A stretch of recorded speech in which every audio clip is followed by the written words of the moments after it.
Welcome back to Track Talk, the Middle East's only motorsports magazine show, brought to you by Dubai Autodrome.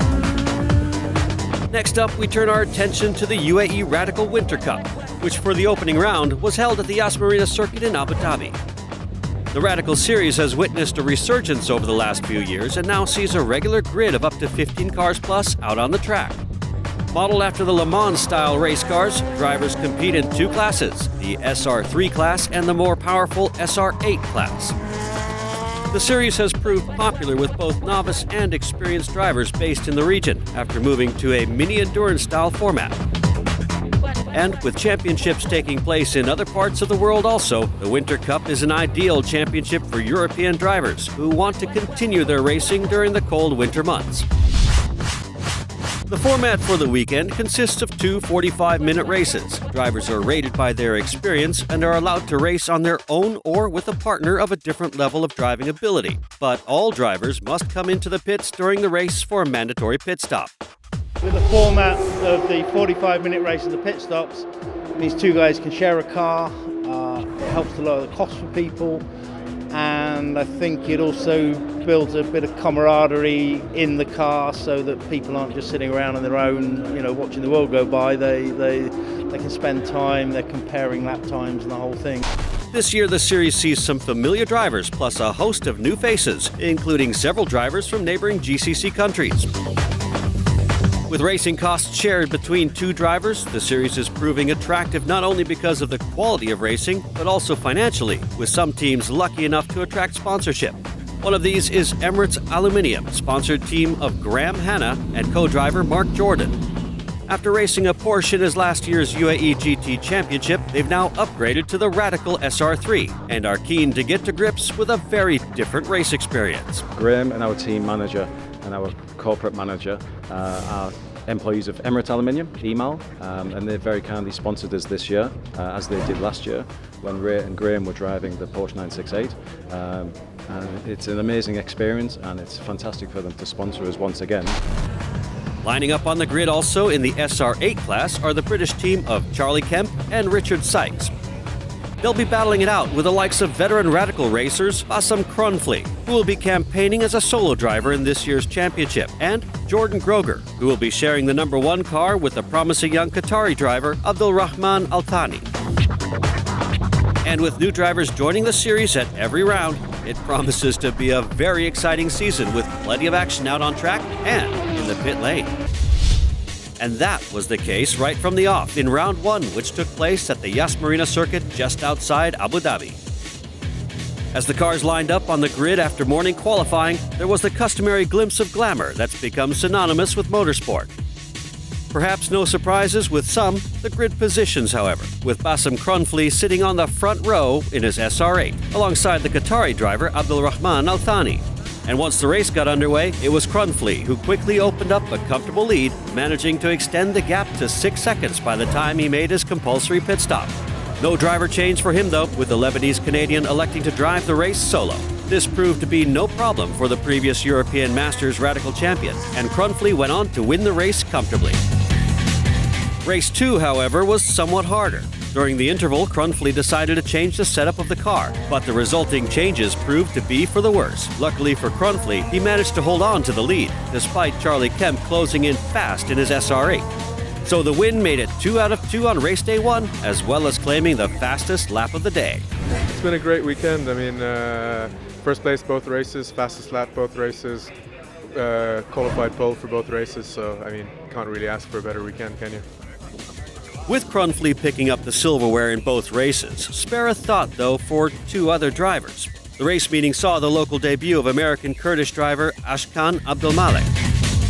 However, after some impressive testing during the qualifying sessions, race 1 and 2 saw him retire with mechanical problems. I made a few positions on the start and I was up to 7th, and then on the back straight I was in a good battle, and then I just lost all drive. So I was going 120 kilometers on the back straight and I knew I had to park it. Like Bassam Cronfley, John Marshall decided to compete in both the 45-minute races as a solo driver. Race 1 saw Marshall turn in a decent performance, with the British driver ending up in 8th place overall and 5th in the class. However, race 2 proved to be a little too much to handle. The combination of the Abu Dhabi sun and the temperature of the car saw Marshall retire midway through the race, suffering from dehydration. Meanwhile, the SR3 class saw the return to the racetrack of Australian driver Tariq El Gamal, alongside a new co-driver, Iranian Hassan Dargahi, and the new combination of driver and coach proved to be successful. After claiming 4th place on the grid, the pair notched up some impressive lap times and went on to claim 3rd place overall in race 1 and victory in the SR3 class, ahead of Qatar's Amro Al-Hamad in 2nd and Maurice Faber crossing the line in 3rd. Tariq El-Gamal, Hassan Dargahi, congratulations on 1st place in the SR3 category. How was it out there? Thank you, it was really awesome. I had a very good stint. Was pushing really hard, got down into the 2-minute 15s where all our competitors were doing 2-minute 17s. So I was trying to build a gap, so when I handed it over to Hassan, he could have a bit of a gap. He's done a wonderful job, and I couldn't have done it without him. It's a team effort.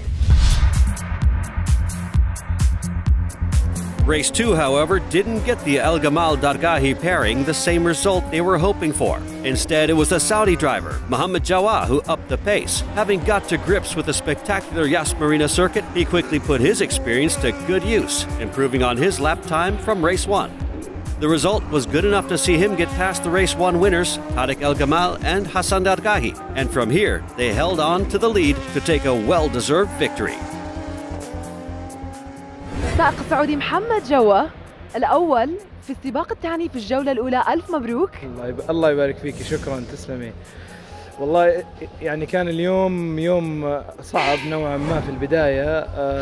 في السباق الأول صار عندي مشكلة، ما كنت ليدنج السباق بس صار عندي مشكلة فاضطريت إني أنهي السباق وما قدرت أكمل.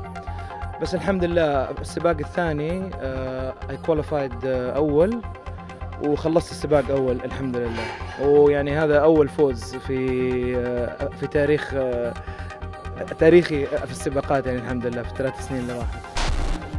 Behind the winners, and it proved to be a good day out also for Amro Al-Hamad. The Qatari driver put on a great performance in race 1 to finish 2nd on the podium, and then backed it up with a solid 3rd place in race 2. عمرو الحمد السائق القطري، ألف مبروك على المركز الثاني بفئة SR3. شو حاسس هلا؟ والله أنا جيت كان توقعاتي أقل بوايد من اللي صار اليوم، بس التوفيق من ربنا والتجهيز اللي سويناه وتعدينا الغلطات اللي كنا نسويها أمس والأعطال اللي كانت موجودة. In terms of points, Bassem Kronfleet takes an early lead in the team championship with a maximum haul of 40 points, ahead of the HHC Motorsports pairing of Charlie Kemp and Richard Sykes on 30 points. Behind them in the AUH Motorsports pairing of Jordan Groger and Abdulrahman Al-Thani sit in 3rd place on 22 points. Behind the top 3 SR8s and the SR3 car of Tariq El Gamal and Hassan Dargahi are sitting on a solid 14 points after the first 2 races. Meanwhile, in the Super Sports category, teammates El Gamal and Dargahi are joint first, with 38 points ahead of Qatari driver Amro Al-Hamad on 26 points. And just behind them is Mohammed Jawah on 25 points. So, a great debut to the 2012-2013 UAE Radical Winter Cup. And with 5 more rounds to go, there's still lots more racing to come. Still to come on the show, we've got action from UAE National Race Day 2 and the season debut of the UAE Motor City Sport Bikes. Plus, we'll be back with the Radical Winter Cup for round 2 at the Dubai Autodrome. Don't go away.